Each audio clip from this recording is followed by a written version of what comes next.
Ministra, buenos días, bienvenida. Muy buenos días y muchas gracias por la invitación el día de hoy. ¿Cómo ha estado desde la última vez que nos hemos visto aquí en los estudios de Radio Panamá? ¿Qué ha pasado? Yo veo mucho movimiento en el sistema judicial, ¿no? En el sistema de las cárceles, perdón. El sistema penitenciario. Sí hemos estado trabajando mucho.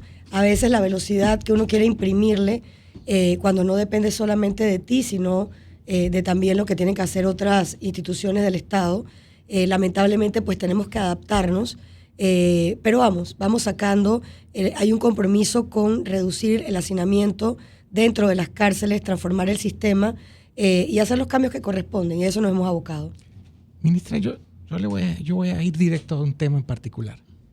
La gente que está en el refugio Fe y Esperanza, allá en Mañanitas. Estuve por allá la semana pasada conversando con algunos de ellos y me fueron contando la historia de lo que ha pasado, de todo esto que conocemos, ¿no? Que son los migrantes que mandó Estados Unidos deportados, que los que quedaron fueron los que no quieren volver a sus países. Entiendo que el sábado 8 de marzo, cuando se les deja en la terminal, se les dice que tienen 30 días para resolver su situación migratoria y que tienen varias opciones. Irse voluntariamente, solicitar asilo en algún otro país, o al final de los 30 días, si no han resuelto ser deportados a sus países. Me comentaban en Fe y Alegría que hay una cuarta opción que no estaba en el documento que se les entregó, y es que Panamá les dé el asilo, les dé el refugio, pero que nunca se les habla de eso, que no se les ha mencionado, que la AMPAR no es como una de las opciones que se maneja. ¿Por qué no se les habla directamente de eso? Bueno, en eso sí tengo que decir que la información no es precisa. Okay. En el momento que las personas llegaron, que estaban en el hotel de Cápolis, personalmente yo me trasladé, recuerdo, eso fue un día domingo, yo estuve allí, estuvo el defensor del pueblo, incluso desde AMPAR fuimos tramitando junto con la OIM y con ACNUR, buscar incluso traductores, para que a las personas se les pudiese explicar bien qué es lo que es el refugio en Panamá. Lo que pasa es que no mucha gente aplicó porque no es atractivo. Esto tiene un procedimiento. La persona primero tiene que permitirte que se le haga la biométrica, porque tenemos que conocer la información. A pesar de que existía una revisión del país de origen hacia el nuestro, en ese momento nosotros también tenemos la necesidad de realizar todo nuestro proceso.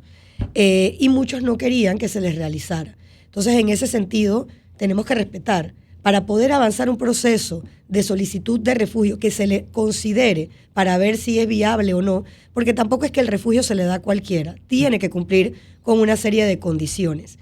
Panamá creo que es uno de los países que es más cuidadoso al momento de entregar una condición de refugiado, porque eso cambia toda la dinámica. Una persona, por ejemplo, que pueda tener una situación en otro país, solicita refugio y no se hace el procedimiento como corresponde, esa persona se vuelve intocable dentro de nuestro territorio. Entonces muchas personas no aplicaron porque hay condiciones, la estadía en un sitio fijo, conocer dónde está esa persona, todo el proceso que tienes que ir haciendo.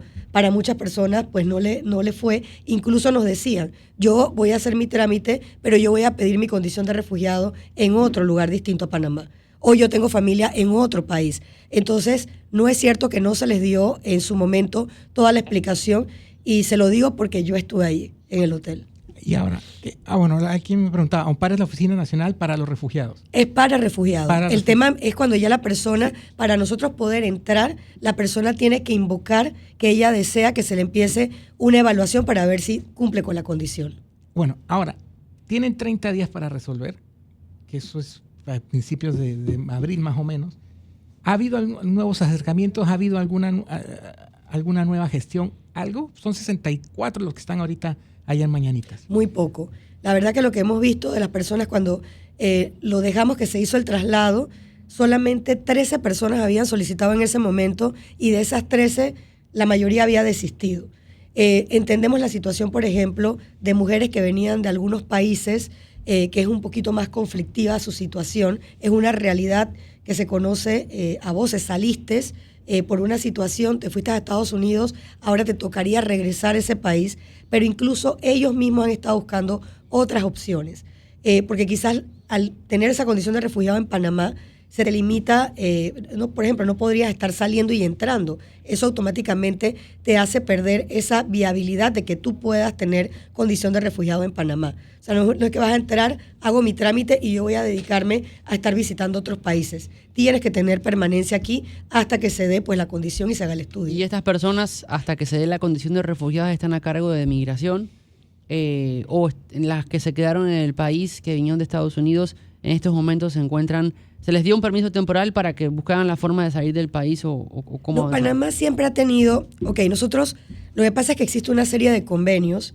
y eso es lo que nos va regulando, los convenios internacionales en materia de migración y sobre todo lo que es sendas de tránsito humanitario. Por ejemplo, Panamá ha consignado muchos de este tipo de acuerdos y la verdad es que el país siempre ha estado apoyando en cuanto al tema migratorio y sobre todo la migración humanitaria.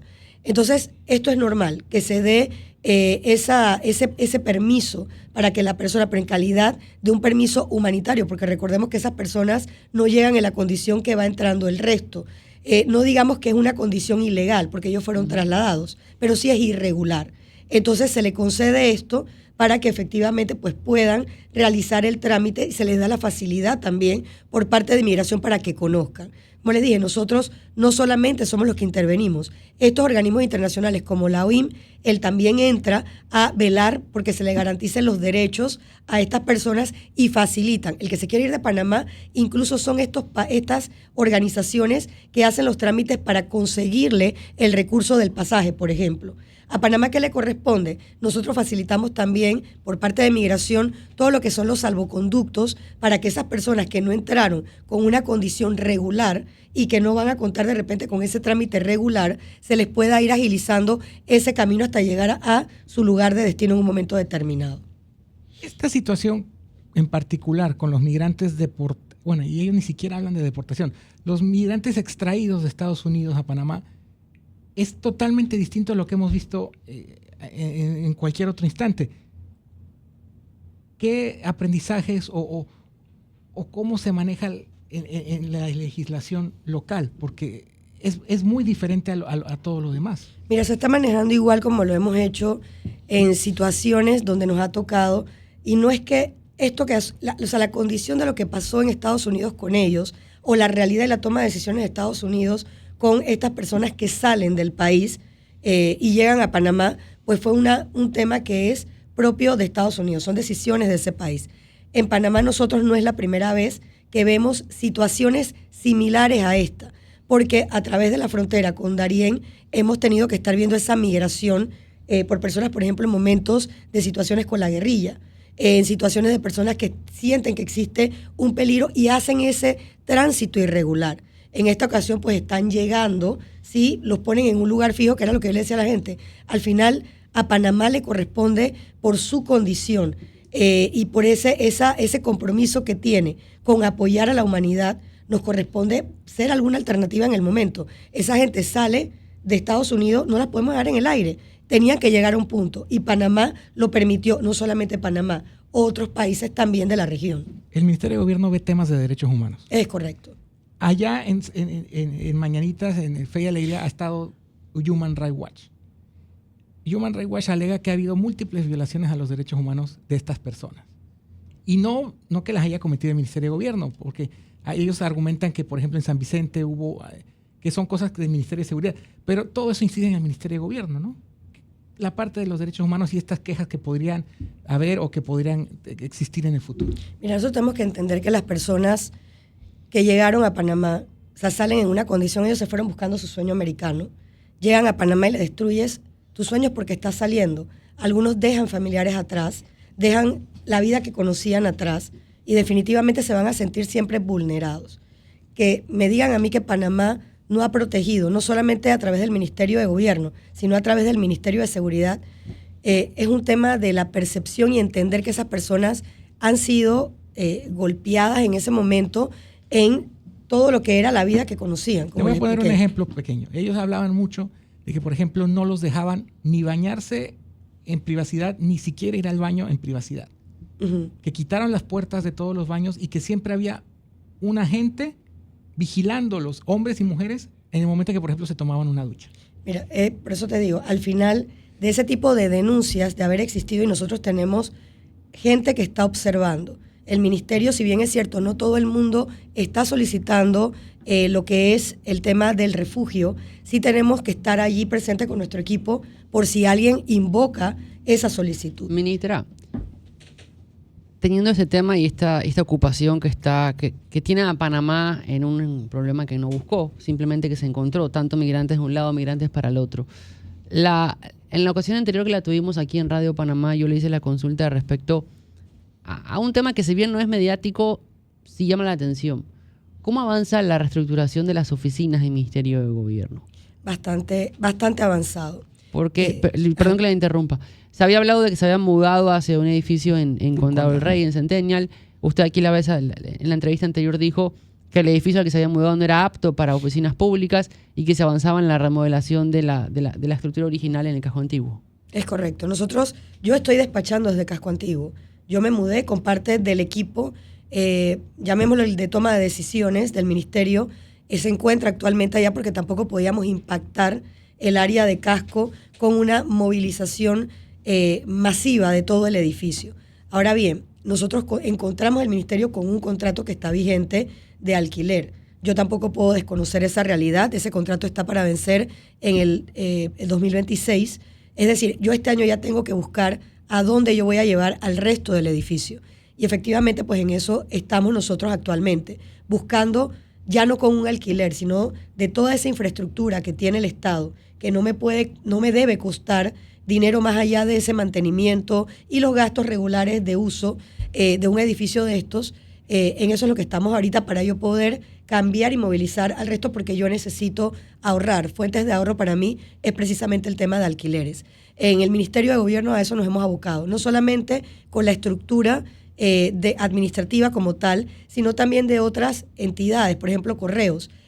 Teníamos muchos alquileres en materia de estafeta, estamos buscando dónde ubicarlos o por lo menos conseguir espacios donde puedan coexistir diferentes instituciones que le corresponden al Ministerio de Gobierno, llámese correos, gobernaciones, tener de repente un tema con temas de departamentos de tránsito, juntas técnicas, porque eso me permitiría a mí efectivamente en cuanto a funcionamiento ahorrar y poder utilizar esos fondos para invertirlo en otras cosas que son necesarias. El presidente hace unas semanas, si no mal no recuerdo, dijo que correos y telégrafos... Fue el mismo día que ella estuvo aquí. Ajá, él no tenía conocimiento de cómo se manejaba y si seguía teniendo funciones y para qué servía. Evidentemente sí, se ha dejado de usar correos y telégrafos. También los bingos nacionales, le pregunto, no estoy seguro si está a cargo del Ministerio de Gobierno, pero ¿cómo se maneja correos y telégrafos y hacia dónde apunta? Porque además hay una época en que la tecnología y cada vez aumentan más las empresas dedicadas a traer lo que yo compro en Estados Unidos hacia Panamá directamente a la puerta de mi casa o mi trabajo. Es correcto, mira, son los cambios a los que nos tenemos que adaptar y correos y telégrafos, por supuesto, que se sigue utilizando, sobre todo para la comunicación interna y notificaciones que se mantienen. Ahora bien, no se le ha potencializado como corresponde y creo que tenemos una oportunidad. El vecino Costa Rica lo logró cuando hizo un cambio dramático, entendiendo que tenemos que avanzar al ritmo de la tecnología y en eso el director se ha enfocado. Hemos empezado... El tema de Panamá, que yo te pueda decir de lo que yo he visto estando aquí en el ministerio y viniendo del sector privado, es un tema de desorden de cómo se hacen las cosas. Y lo primero que nosotros tenemos que hacer es poner orden para entender entonces cómo vamos a mejorar cada una de las instituciones. Hemos empezado por medio de correos de establecer cuáles son esas estafetas que realmente son necesarias en un momento determinado que estén y que las personas puedan acudir para también ir reduciendo la cantidad. A veces tú te encontrabas una estafeta en un punto y a 10 minutos tenías la otra, o sea, no tiene una razón de ser. Pero si vamos en eso, tenemos un plan, queremos modernizar el correo, estamos empezando con un programa bastante ambicioso para tratar de que por lo menos esas encomiendas que se están entregando hoy por hoy pasen de 3-4 meses, que es la queja regular, a 48 horas por lo menos a nivel local. Y se han tenido conversaciones para ver también cómo nosotros podemos también dar ese salto a un correo, que ya no sería en este caso telégrafos, transformarlo para entonces nosotros poder avanzar y ponernos a la altura de lo que se está haciendo. Ministra, es histórico en Panamá el hacinamiento carcelario. Correcto. E igualmente son históricas las denuncias que se hacen en contra de custodios y en contra de policías que estructuran una mafia dentro de las penitenciarías de este país, a través de la cual trafican mujeres, trafican prostitutas, trafican armas, trafican celulares. Y esta cadena de delitos es constante y no deja de existir, y uno incluso las ve, las conversa con familiares de los detenidos y las ve en las redes sociales. Frente a esto, ¿qué? Mira, hace un momento comentaba afuera que incluso a mí me escriben en redes sociales. ¿Y qué problema? Porque porque estoy activa en el Twitter. Sí, y me escriben, estoy aquí preso desde hace tantos años. Yo, Dios mío, o sea, me estás generando con eso que se haga una revisión en ese pabellón donde me estás poniendo la situación. Y cuando van resulta que no hay nada, sino que es alguien que de repente quizás puede ser un familiar. Y gracias por esa pregunta, porque no tienen idea lo que perjudican. Yo creo que yo he sido una Pero ministra. yo le estoy hablando más bien, ministra, perdone que la interrumpa, es del tema de los tráficos que se dan a nivel interno. Aquí cíclicamente hay informaciones con videos que hay galleras dentro de los centros penitenciarios, que venden whisky, que meten mujeres, que trafican armas, de drogas ni se diga. Ese es un problema difícil, yo sé que es difícil de atender, pero existe, ministra. Sí, es una cuestión. Con colaboración de custodios y de policías. Totalmente, y ahí es que nosotros llegamos a Panamá, al Ministerio de Gobierno, a la dirección del sistema penitenciario, y no existe un sistema penitenciario. Esa es la realidad. Yo tengo cárceles que están dentro de cuarteles de policía. El tema no es de infraestructura siquiera, es de la estructura que está dentro del sistema. Y esa es una realidad. Y el trabajo que nosotros tenemos que hacer, por eso yo hablo de la transformación. Y Chiriquí están dentro del cuartel. Sí, es correcto. O sea, al final hemos encontrado muchas cosas, pero son grupos que están allí que se resisten a entender cuál es su condición dentro del sistema. Por eso nosotros tenemos que, empezamos con el tema de perfilar a los privados de libertad. Yo tengo delincuentes comunes que están cumpliendo su condena, pero por otro lado tengo estos grupos criminales, delincuencia organizada, sí, pandilleros, que al final quieren mantener el control dentro de las cárceles, y eso es lo que no vamos a permitir. Entonces se tiene que empezar por perfilar quiénes son las personas que tienen que estar en unos centros como Joyita, que estén dispuestos a entrar dentro de los programas de resocialización, que es lo que me exige a mí la norma. El sistema penitenciario no está hecho para, sí, tener al privado de libertad, pero hacer una transformación con él. O sea, su paso por dentro del sistema tiene que ser una transformación para cuando él regrese a la sociedad, que es algo que nosotros hemos repetido permanentemente. Panamá tiene como pena la privación temporal de la libertad. Yo no tengo cadena perpetua, yo no tengo pena de muerte, y en algún momento esas personas van a salir. Entonces el sistema, dentro de lo que me corresponde a mí, dentro del Ministerio de Gobierno, lo tenemos que cambiar, pero para cambiarlo yo necesito precisamente eso, empezar a dividir. Y van a venir, por supuesto, en esa nueva forma de estructurar mis cárceles, donde yo voy a tener al delincuente común que va a estar dentro de programas de capacitación, dentro de programas de trabajo, que van a estar haciendo trabajo extramuros también. Vamos a tener un grupo donde sé que vamos a tener abogados que no les va a gustar, pero yo tengo que sacarlos. Yo sé que vamos a tener una discusión sobre derechos humanos, pero yo tengo que movilizar, porque esas personas, incluso yo tengo temas dentro de las cárceles que ya ni siquiera requiero una máxima seguridad. Yo requiero una ultra seguridad, porque son personas que me quieren ya desordenar el sistema. ¿Existen todavía presos, detenidos, sí, son presos que continúen en el sistema inquisitivo? Totalmente, y ese ha sido uno de los problemas que nosotros hemos tenido. Son penas muy largas, y saliendo y teniendo yo que trabajar con cumplimiento para poder lograr sus audiencias, hablar de ese sistema inquisitivo, cuando activamente la mayoría de audiencias que se ven son del sistema penal acusatorio, pues por supuesto que de alguna manera me ha costado un mundo buscar la forma en que se pueda agilizar, pero he tenido el apoyo del órgano judicial, del Ministerio Público, y creo que vamos a llegar a ese punto donde yo pueda alcanzar mi punto de resolver el hacinamiento actual. Ahora bien, mi problema en hacinamiento dentro del sistema penitenciario, yo revisé cuántas personas yo tengo actualmente condenadas, que son las que efectivamente tienen que estar allí. Y el miércoles pasado solamente eran 15.083, que son las que deberían estar a disposición del sistema penitenciario. Actualmente yo tengo el resto de personas que están pagando por una pensión de alimentos, que es una situación administrativa que viene de un juez de familia, y yo lo tengo metido en un centro penitenciario que es para personas que están cumpliendo una pena. Y por otro lado tengo las detenciones preventivas, que eso también, cuando vamos a ver, me ha generado una situación de una persona que no está condenada, que no la puedo estar clasificando, no la puedo incluir dentro de programas, dentro del sistema, y me genera otro desorden adicional. Usted dijo 15.000 con condena. Es correcto. ¿Y de los otros dos grupos cuántos son? La diferencia, ponte 8.000 personas, yo puedo tener... O sea, casi la mitad. Es correcto. O sea, al final, el tema del sistema es que nos fueron metiendo personas que no deben estar allí, y eso ha generado... la situación se ha hecho más grave para nosotros. O sea, una persona que no tienen un proceso legal, que no son ni culpables ni inocentes. Es correcto. Y están purgando una pena en la práctica. En teoría podemos decir que por cada 2 condenados hay una persona que está en espera. Es correcto. Podría ser más o menos. Y ese es, por eso yo hablo mucho de terror, esto hay que ponerlo en orden. Ministra, hablando de la resocialización, Mala Racha, el 8 de marzo próximo. La obra de teatro. La obra de teatro de la cárcel de mujeres. Es correcto. Es un tema que trata precisamente del tema de la resocialización, ¿no?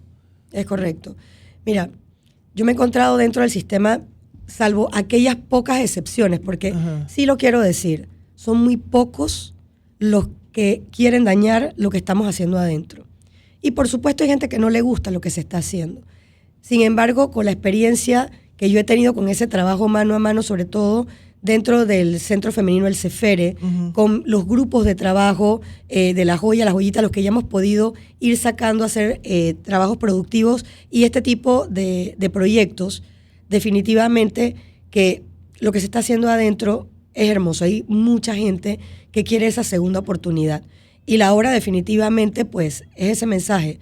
La persona cualquiera puede estar dentro del sistema. Hoy tú sales aquí sin querer, sin pensar, fuiste un mal día, te tomaste unos tragos, no mediste las consecuencias, atropellaste a alguien y te convertiste en un homicida, culposo, pero homicida, y puedes quedar dentro del sistema. Y no tenías nunca la intención y saliste con la intención de matar. Entonces hay personas que están allá afuera, allá adentro, buscando esa segunda oportunidad. Y este tipo de mensajes quizás más que nada es para quitar el estigma de que todo el mundo que habla, cuando hablas de las cárceles, la gente piensa asesinos seriales, es lo que está ahí. Y no es así. Dentro del sistema yo tengo ingenieros, arquitectos, abogados, médicos, gente sumamente preparada que cuando se les da la oportunidad, ellos mismos empiezan a educar a ese compañero y estamos haciendo, porque lo que yo tengo ahí es una comunidad, esa es una sociedad creada. Un reflejo de la sociedad en la que vivimos. ¿Qué está pasando con el tema de la atención en salud de los reclusos? Mira, el tema de la atención de salud, y vuelvo al punto de que esto es una comunidad distinta.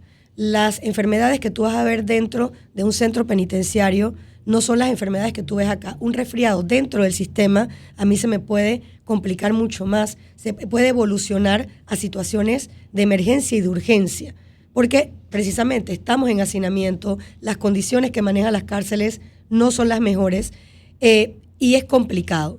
Entonces, nosotros sí hemos visto, de hecho en este momento estamos tratando de hacer una compra de un edificio que anteriormente era una clínica hospital para poder nosotros atender a este tipo de personas porque se me ha generado una situación y en ese momento ni siquiera era un privado de libertad, es una persona que se le da una situación, llegan al Hospital Santo Tomás y a la persona entran y avalean delante de todo. Entonces la gente empieza a tener un temor, yo tengo que entender que es real. Nosotros hacemos programas de autogestión dentro del sistema donde hay fondos y nosotros estamos tomando parte de esos fondos para comprar esta estructura que está disponible ahorita mismo para poder nosotros armar lo que es la clínica hospital y dar esta atención a los privados de libertad, porque de repente es un tema de una hernia, de repente es un tema de una herida que se hacen en un momento y que se complica por las condiciones que tiene el centro y yo poder trasladarlos.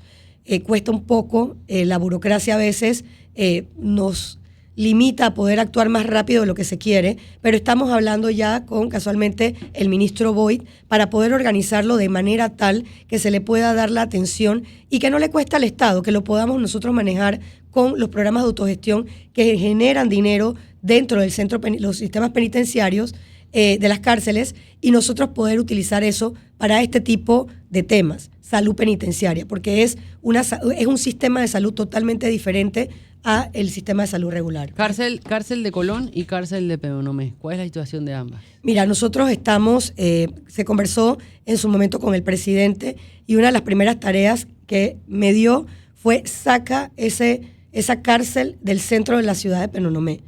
Y se habló entonces de hacer una cárcel para provincias centrales.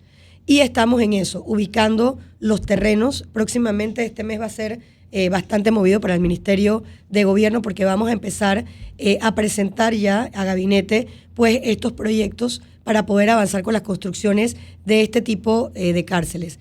La cárcel de Colón es una cárcel, mira que yo cuando veo la estructura, definitivamente la gente está ahí porque no se quiere ir, pero en cualquier momento pudieron haberlas tumbado porque está colapsando. Monte Esperanza. Es correcto. Entonces, nosotros allí lo que estamos haciendo... Es un galpón, un galerón. Ya esa cárcel fue licitada hace 2 años. Nosotros estamos retomando el tema nuevamente.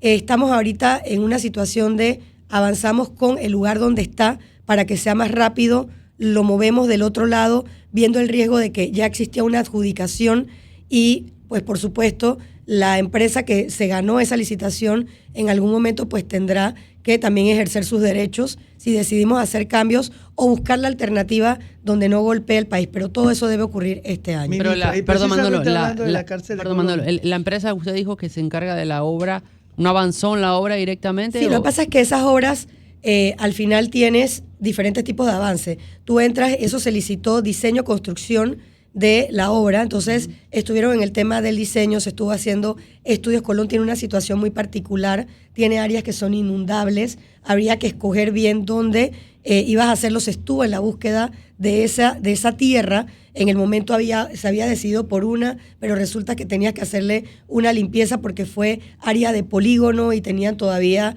temas, o sea, es complicado, okay. Es complicado, pero sí, ya tienen avances sustanciales, sobre todo en lo que es permisología, que es lo que más toma. Ahí está el proyecto y el anteproyecto y el proyecto del diseño de cómo se iba a hacer. Y de hecho, pues ya se sabía cuánto nos iba a costar, que creo que son $88 millones, pero eso fue hace 2 años. Ahora tenemos cambios y tenemos que ver cómo de alguna manera yo preservo que no se exceda del monto que inicialmente pues había dado y no tener que verme la necesidad de hacer adendas a ese contrato para aumentar pues el precio de lo que está, y creo que tenemos una oportunidad en el punto donde la encontré. Ministra, yo siempre me quedo con una duda y me pregunto, aún me sigo preguntando, ¿cómo entran a las prisiones de nuestro país, sobre todo en la cárcel de Colón, fusiles de asaltos, armas de repetición, granadas de fragmentación, pistolas Glove, en fin, bastones chinos, todo un arsenal de guerra? ¿Cómo se puede meter un arsenal de guerra a una cárcel panameña? Vuelvo al punto de que el problema no solamente de las cárceles es estructura. La estructura es una parte. El problema es lo que tengo adentro. Nosotros tenemos el control 1. Es un tema de corrupción de custodios y policías. Tenemos el control 1, que ve el perímetro, lo ve la Policía Nacional, y dentro yo tengo los custodios. O sea, eso no llega solo. Eso no es por la posición geográfica donde se encuentra una cárcel. Yo la puedo tener en cualquier lugar, pero para que entren ese tipo de cosas que yo no las veo en un dron, porque yo tengo un centro de monitoreo, y en los drones que van llegando, de repente tratan de mandarles un paquete de cigarrillos, de repente marihuana, ese tipo de cosas, y nosotros podemos, como quien dice, tirarlos. Con tecnología no permitimos que eso llegue, pero entonces está entrando por la puerta de la cárcel. Y es un tema de manejar la corrupción, si no, eso no estaría dándose, pero estamos en eso. A mí muchas veces en las redes me hablan de una promoción a la que yo no le he permitido entrar al sistema. Incluso en algún momento hubo una manifestación por parte de esa promoción de salida. O sea, si tú te vas a atrever a hacerme una manifestación porque yo no te he nombrado, y ojo, los custodios hoy por hoy ganan $800, están 2 semanas dentro y 2 semanas fuera del sistema, Y tú te preguntas entonces, cuando ves a estas personas, ¿cuál es el interés? Y si yo no te he podido ver todavía cómo tú estás capacitado, clasificado y calificado para entrar al sistema, ¿cómo tú pretendes que yo voy a hacer cuando estoy tratando de corregir, hacer que tú entres? Yo tengo que revisar quién es el custodio que va a estar allí y eso es lo que estamos montando, toda una estructura, pero he tenido que para poder montarla ver hasta dónde me permite la ley vigente, porque a veces la limitante para hacer todos estos cambios que uno quisiera hacerlos de una vez es la propia ley, está hecha de esa manera que de alguna manera bloquea que yo pueda avanzar. Entonces me toca poner creativa, por suerte soy abogada, tengo un buen equipo legal que hemos ido estudiando cómo nosotros podemos hacer los cambios de la manera más rápida y lo demás pues me tocará llevarlo a la asamblea con la esperanza de que cuando se presente el proyecto y se sustente no me demoren tanto para nosotros poder avanzar con los cambios que se requieren. Antes de pasar a lo que quería preguntar, el tema de la cárcel de menores, del centro de reclusión de menores en Las Garzas, ¿cómo está en estos momentos? Bueno, nosotros dentro del tema de ese es un sector, los menores en conflicto con la ley, que reciben mucha atención. Actualmente, pues ellos... ¿Así se llama ahora? Menores en conflicto con menores la ley. en conflicto con la ley. Nosotros con ellos tenemos pues la dirección, que es la que los atiende, permanentemente se está haciendo audiencia y como son menores, también tenemos a el órgano judicial a través de niñez y adolescencia, permanentemente dando seguimiento y vigilancia a lo que pueda ocurrir. No es que esté jalado de los caballos, pero el incidente del fin de semana con la luz, usted al final está revisando a los bomberos. Por parte del Ministerio de Gobierno, ¿qué se puede decir? ¿En cuanto? Al incendio, a la planta, a lo que ha sucedido. Bueno, los bomberos inmediatamente, no solamente bomberos, SINAPROC, ingresó también a formar parte junto con la ASEP, con la directora de ASEP, para ver el tema de lo que había podido ocurrir. En realidad, sí, es llamativo, pasó a nivel nacional, un apagón a nivel nacional, pero ellos están haciendo sus investigaciones, entendemos que fue un incendio y como tal hay que esperar que ellos saquen su informe junto con la ASEP, con la autoridad de estos servicios y verifiquemos exactamente qué fue lo que pudo haber ocurrido, ¿no? Pero ellos son los expertos, son los que nos tienen que decir cuál fue la situación en un momento determinado y qué fue lo que pudo haber generado ese incendio. Pero todos están trabajando de la mano con la directora Selmar, que es una mujer que de verdad inmediatamente que se dio la situación corrió. O sea, ella va al territorio y me consta porque es una persona que a mí, que me toca, como quien dice, estar apagando situaciones en un momento a nivel nacional. Yo llamo a la directora de ASEP, inmediatamente yo tengo respuesta de parte de ella y es una mujer que está en territorio y creo que la respuesta por parte de ASEP en esta oportunidad fue inmediata. Ministra, usted en las últimas semanas estuvo, por un lado, en la comarca Nove y también en la comarca Cunayala. ¿Cómo maneja el Ministerio de Gobierno la relación con las comarcas y cómo se avanza en esto? Mira, en estos meses hemos creado, y creo que es el sentir de ellos también, una relación de confianza. Estos son territorios que cuando tú los ves, tú vas al sitio, cuando estás con ellos allí, te das cuenta que lo que ellos piden no es más que se le cumpla y se le permita participar del progreso. Y se les respete. Es correcto. Dentro de las comarcas tenemos gente muy preparada. Yo recibí el ministerio con un atraso en el Plan de Desarrollo Integral de Pueblos Indígenas que mantenía dentro de sus programas la creación de centros educativos y de centros de salud. Porque yo tengo debajo del Ministerio de Gobierno está el tema de asuntos indígenas y tengo el Viceministerio de Asuntos Indígenas. Con ellos lo que nos sentamos fue a trabajar, a sacarle sus proyectos adelante, proyectos que le están costando al Estado 80 millones de dólares, que datan del 2018, donde se desgastaron en estudios con ese programa, donde empezaron las empresas a construir y sencillamente abandonaban las obras cuando hay tanta necesidad dentro de estos territorios. Me he sentado con las autoridades tradicionales, me he sentado con los caciques, los sailas, pero sobre todo me he sentado con las comunidades. El Ministerio de Gobierno tiene un compromiso, no de que ellos vengan donde yo estoy, sino de ir y conocer permanentemente cuál es su realidad, vivir con ellos su realidad, porque es el que la padece, el que la siente, quien la entiende. Entonces, nosotros venimos trabajando de la mano con ellos y, bueno, una prueba de que siento que hay un gran nivel de confianza es que a pesar de todo lo que se está dando actualmente por el tema de la Caja de Seguro Social, no hemos visto a ninguno de los territorios indígenas como tal abocándose a apoyar ningún tipo de medida de fuerza en este momento.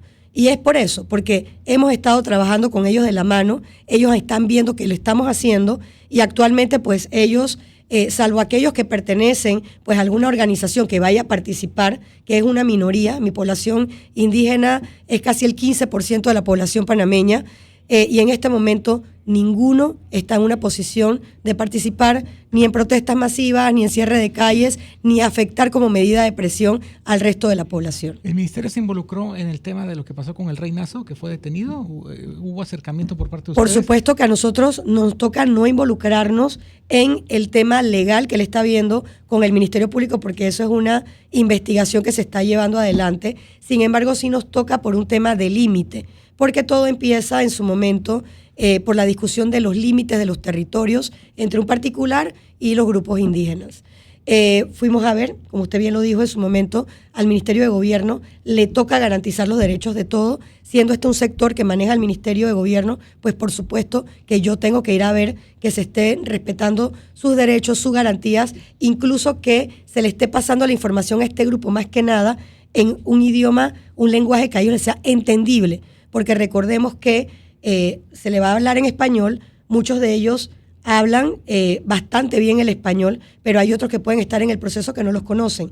Y me tocó ir a coordinar y por supuesto lo iba a ir a hacer yo personalmente para entender que dentro del sistema, dentro de la cárcel La Débora, que fue donde estuvieron detenidos inicialmente, se les estuvieran cumpliendo con las condiciones, porque son personas privadas de libertad, pero además son un grupo vulnerable y yo necesitaba saber que se le estaba permitiendo tener esos accesos o que ellos podían en algún momento dentro de un lenguaje entendible hacerle comprender a la directora del centro sus necesidades. Ministra, ya en la parte final que nos ha concedido en esta jornada, me preguntan desde Darién sobre la cárcel de Darién, la que estaba en La Palma, hoy es cuartel del Senam, me dicen. Bueno, nosotros estamos en eso, ubicando las cárceles donde estaban. Ahorita que yo estuve, por ejemplo, en Narganá, me di cuenta que ahí teníamos un centro que está también justo al frente, estaba el cuartel del Senafrón y eso se abandonó. Y hay una necesidad de establecer con lógica y coherencia dónde van a estar nuestros centros penitenciarios. Porque, por ejemplo, trasladar a una persona de estas islas, donde también indudablemente se van a cometer delitos, hacer todo el recorrido por lancha para llegar y ponerlos ya sea en Darién o en Colón, que son los que lo pueden atender, y no permitiendo que se dé con la agilidad las audiencias ni que las personas que tienen que trasladarlo cumplan con el tiempo, me genera un problema. Entonces son puntos donde nosotros estamos viendo qué se va a ir construyendo, pero yo estoy decidiendo entre lo importante con lo urgente y le estamos enfocando ahorita mismo a atender la urgencia para luego entonces estar viendo lo que es lo importante y necesario hacer. En este 2025 estamos en eso, atendiendo lo más relevante para poder que el sistema avance. Ministra, rápidamente, en su momento el presidente, cuando empezaron a llegar los deportados de Estados Unidos, no había mucha claridad de cuántos iban a ser. El presidente después dijo que eran solamente esos 2 viajes, esos 2 vuelos. Ahora el presidente dijo que la posibilidad de que vengan más está abierta. ¿Qué se sabe? ¿Qué certezas hay o cómo está ese asunto? Ok, mira, al final, repito, Panamá no es primera vez que se presta como un corredor humanitario, como un centro humanitario para ayudar a estas personas pues, que tienen una situación que es complicada. Al final, las personas tienen que llegar a un punto para resolverle su problema. Esto es un problema global, es de la región. Y no atenderlo puede que nos amplifique mucho más la situación a nivel del país y de toda la región. Nosotros tenemos que, de alguna u otra manera, importarnos, interesarnos en lo que está pasando en el resto del mundo. Y en la medida que Panamá pueda apoyar, sin impactar, por supuesto, la situación o las condiciones de nuestros ciudadanos en un momento determinado, porque, ojo, quizás la preocupación es cuánto Panamá está poniendo de dinero en función de las personas que están llegando. En teoría nada, ¿no? En teoría nosotros no estamos pagando nada. O sea, salvo aquel servicio que tenemos que prestar con los funcionarios, que igual los que están en Darién, yo tengo funcionarios que atienden todos los días el tema de migrantes por lo que nos corresponde a través de ONPAR, que están en el punto. Atender uno más, atender uno menos no va a hacer la diferencia. El personal está allí.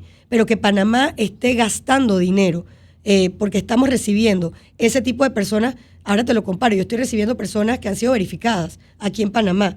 El Salvador está recibiendo otro tipo de personas para trabajarla, que son quizás los delincuentes más peligrosos que estaban en Estados Unidos. Y El Salvador lo está haciendo por su parte desde ese aspecto. Panamá lo que está recibiendo son personas, seres humanos, que están pasando por una situación complicada y donde nosotros no vamos a dar la espalda. Recordemos en su momento lo que pasó en el Holocausto, cuando el mundo miró para otro lado porque no era mi problema. Panamá no puede, eso no se puede repetir más nunca. Y Panamá no va a ser en esta oportunidad quien dé la espalda a alguien que necesite que se le dé puntualmente y temporalmente un apoyo. Ministra, Caja de Seguro Social. ¿Hoy el presidente sanciona la ley? Estamos contando, la información que tenemos hasta este momento es que efectivamente el día de hoy se va a proceder con la sanción. Creo y escuché al ministro Boyd que decía que más o menos él está convocado para las 11 de la mañana del día de hoy. Pues y esperemos que sí, que se pueda avanzar con este tema, arrancar después de una discusión, un debate amplio que creo que a todo el país lo tuvo en una situación de tensión, quizás hasta innecesaria, porque el debate fue amplio y se estuvo dando, que hoy pues con la sanción del proyecto de ley pues definitivamente podamos tener el nuevo comienzo de cómo vamos realmente a avanzar con el rescate de la Caja de Seguro Social, que ojo, es algo que todo el país estaba pidiendo por años, que se hiciera algo y que esto fuera un tema, materia de discusión, y ahí sí tengo que decir que con la valentía que el presidente José Raúl Mulino abordó el tema, que anteriormente muchas personas no quisieron tenerlo o traerlo porque el costo político era muy alto, la audacia de él en este momento de presentarlo como su primer proyecto insignia, creo que nos permite a todos los panameños avanzar con ese tema. La tensa calma, la cual yo digo que es una tensa calma del país, que trae este proyecto de ley, futura ley tras la sanción del presidente, en torno a los llamados a huelgas, convocatorias, manifestaciones, concentraciones que hay, ¿cómo la maneja el gobierno? Mira, la huelga es un derecho, la protesta es un derecho. A mí me gustaba protestar antes, yo vengo también de saber ir a hacer una protesta y al final es una manera de que te escuchen y levantar un poco más la voz desde la ciudadanía. Sin embargo, el derecho a esa huelga, a esa protesta está debidamente regulado. Mientras las personas se manifiesten, permitan el libre tránsito, mientras no se den situaciones que pongan en peligro la vida como aquello que se vio, que eso lamentablemente no era una protesta, eso estaban cometiendo en ese momento un delito, porque en esa oportunidad le cayó un bloque a un policía, pero pudo haber sido cualquier transeúnte, no se va a permitir. El gobierno en eso sí ha sido claro. Ayer yo tuve una reunión con los transportistas y me decían ellos, el día que un transportista no saca su máquina a la calle, ese día no pone la comida en la mesa. Y ellos al irse lo que me decían era, por favor, con lo que se está diciendo que va a pasar, lo único que esperamos que en esta oportunidad el gobierno se pare con paso firme y no permita que se cierren las vías. Dicho por los propios transportistas que, dicho sea de paso, no están tampoco hablando de medidas de presión para el gobierno. La posición es esa. Las personas pueden salir a protestar, las personas pueden manifestarse, pueden hacer todas las arengas que quieran allá afuera, siempre y cuando no impidan el libre tránsito, porque entendamos, el derecho mío termina cuando empieza el ajeno. Eso es así. Y a nosotros sí nos toca hacer cumplir la ley y mantener el orden público, que eso es importante. Ministra, de La Chorrera hablan de un área en Playa Chiquita, la construcción de una prisión allí, con la excusa de que se ingresa mucha droga por el lugar y que las personas del área no la quieren. Mira, eso fue una conversación que se tuvo con el alcalde de Chiriquí, donde a través... De La Chorrera. Perdón, de La Chorrera, en su momento, donde él me hablaba de la posibilidad, o si estuviésemos interesados, si él nos daba ese espacio, en un momento, poder construir una cárcel. ¿Y eso por qué viene? Porque si quizás el oyente escuchó desde su perspectiva, pero hay una realidad. Hay privados de libertad que son del área de La Chorrera, que yo los tengo que trasladar a La Joya, y ellos tienen que ser visitados actualmente por sus familiares.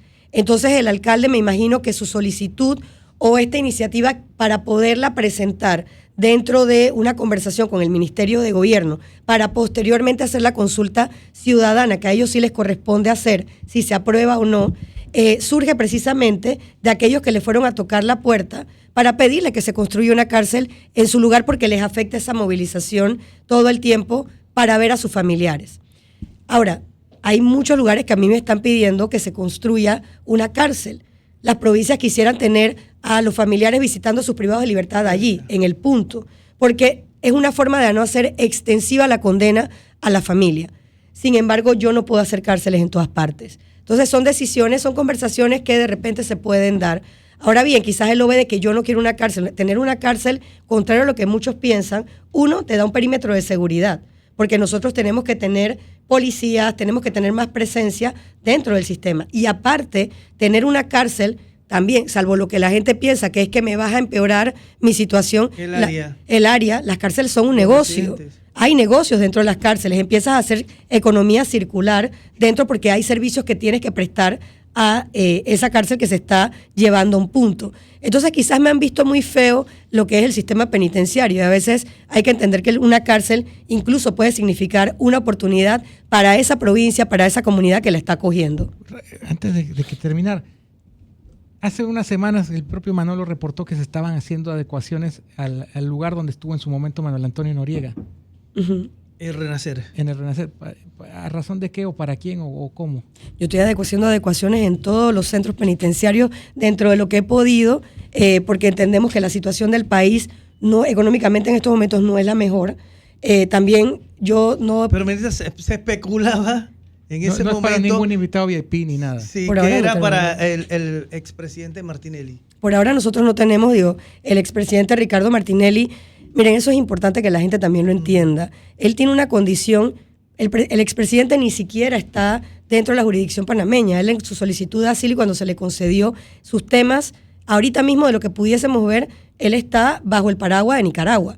Empezando por ahí por una decisión propia del asilo que él pidió y que se le otorgó, y es un asilo voluntario. ¿Que está en la Embajada de Nicaragua con sede en Panamá? Sí, pero... Es territorio nicaragüense. Es territorio de Nicaragua. Eso por un lado. Lo segundo es que para que se vea alguna situación por parte del sistema penitenciario, el primero tiene que resolver su tema jurídico, y eso es con el órgano judicial, no es con el sistema, no es con el órgano ejecutivo. El presidente de la República no puede intervenir en un tema que bien, incluso ya ellos lo están manejando. Ellos tienen su presentación de sus incidencias, de los recursos que ellos están aportando en un momento determinado.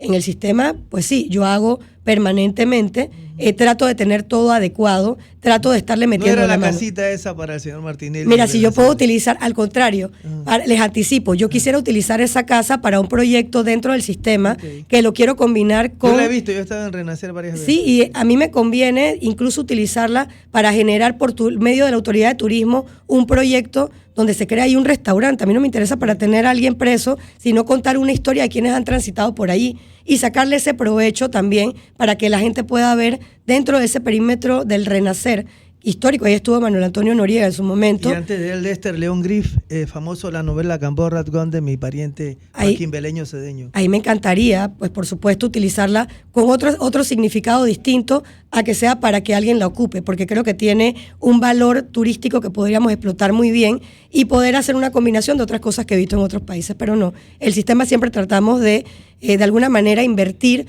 en lo que dentro de lo que podemos para estar teniendo las áreas mantenidas. Pero sí solamente se está readecuando la casita esa que está en la lomita.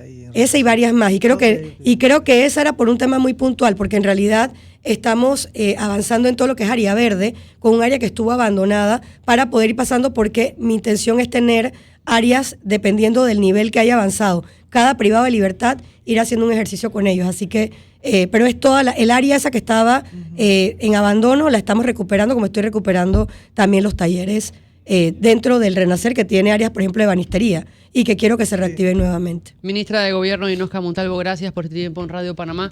Los micrófonos de Radio Panamá están disponibles siempre para cuando lo disponga y estamos en contacto para cualquier novedad. Muchísimas gracias por la invitación siempre.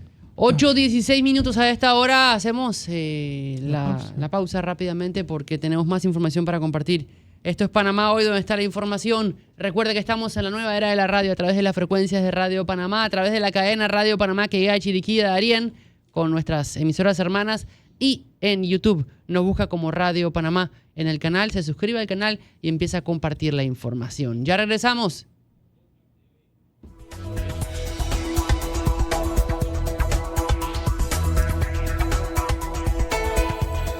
La información de todo el país está aquí en Panamá Hoy, donde está la información. Este año 2025